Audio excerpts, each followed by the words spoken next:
आखिरकार भारत के अंदर दो स्पेशल कैटेगरी की इलेक्ट्रिक मोटर्स का प्रोडक्शन चालू हो रहा है, जिससे भारत की ईवी इंडस्ट्री की तस्वीर को पूरी तरीके से बदल दिया जाएगा। और अच्छी बात यह है कि ये प्रोजेक्ट 1 साल 6 महीने नहीं बल्कि अगले महीने से ही शुरू हो जाएगा, बिकॉज इन मोटर्स को बनाने वाली फैक्ट्रीज ऑलरेडी सेटअप की जा चुकी है। और यकीन मानिए, भारत के अंदर बनने वाली ये इलेक्ट्रिक मोटर्स ना सिर्फ भारत की ईवी मोबिलिटी को पावर देंगी, बल्कि इजिली हम इन्हें एक्सपोर्ट भी कर पाएंगे। बड़ी खबर यह है कि दो भारतीय स्टार्टअप्स ने आपस में हाथ मिला लिया है भारत के अंदर इन ईवीज को बनाने के लिए। पहली कंपनी है एमटेल और दूसरी कंपनी है आदित्य ऑटो। दोनों ने ही आपस में एक जॉइंट वेंचर फाइनलाइज किया है, जिससे ये इलेक्ट्रिक व्हीकल्स में लगने वाले जितने भी कंपोनेंट्स और पार्ट्स हैं सभी को भारत के अंदर मैन्युफैक्चर करेंगे। जहां पर स्पेशल कैटेगरी के मोटर्स की बात की जाए तो सबसे पहले कंपनी BLDC यानी कि ब्रशलेस डायरेक्ट करंट मोटर्स को मैन्युफैक्चर करने का काम शुरू करेगी, और इसी के पैरेलल में PMSM यानी कि परमानेंट मैग्नेट सिंक्रोनस मोटर को मैन्युफैक्चर करने का काम किया जाएगा। यदि PMSM मोटर की बात की जाए तो इनके पास बहुत ही ज्यादा हाई पावर डेंसिटी होती है। इसके अलावा इनके पास स्टेबल आउटपुट टॉर्क, कम नॉइस होता है, गुड स्पीड रेगुलेशन होता है और परफॉर्मेंस बहुत ही ज्यादा गुड मिलती है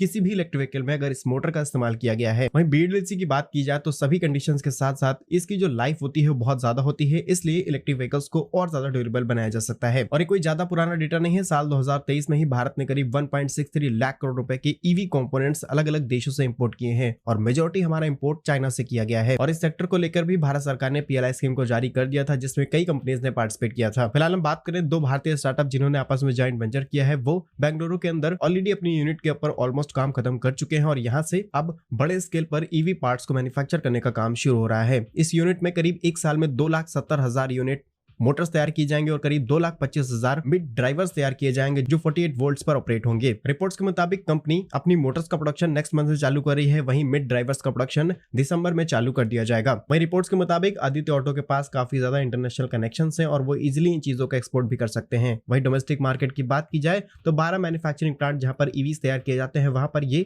अपने कंपोनेंट सप्लाई करते हैं। और सिर्फ मैन्युफैक्चरिंग पर फोकस नहीं किया जाएगा बल्कि रिसर्च एंड डेवलपमेंट पर भी ध्यान दिया जा रहा है, क्योंकि लगातार इनोवेशन ही इलेक्ट्रिक मोबिलिटी को और ज्यादा इंप्रूव कर सकते हैं। और रिपोर्ट्स के मुताबिक लगातार electromagnetics, power electronics, embedded system, electric power trains, motor controller, turbo charger और इन सभी पार्ट्स एंड कंपोनेंट्स को लगातार और ज्यादा इंप्रूव किया जा रहा है, जिससे ईवी मोबिलिटी को और ज्यादा इजी टू यूज और फास्ट किया जा सके। ऐसा नहीं है कि भारत के अंदर ये स्पेशल कैटेगरी की इलेक्ट्रिक मोटर्स को तैयार नहीं किया जाता है, लेकिन मास प्रोडक्शन होना जरूरी है, जिससे हम चाइनीज इंपोर्ट को इजिली कंट्रोल कर सकते हैं।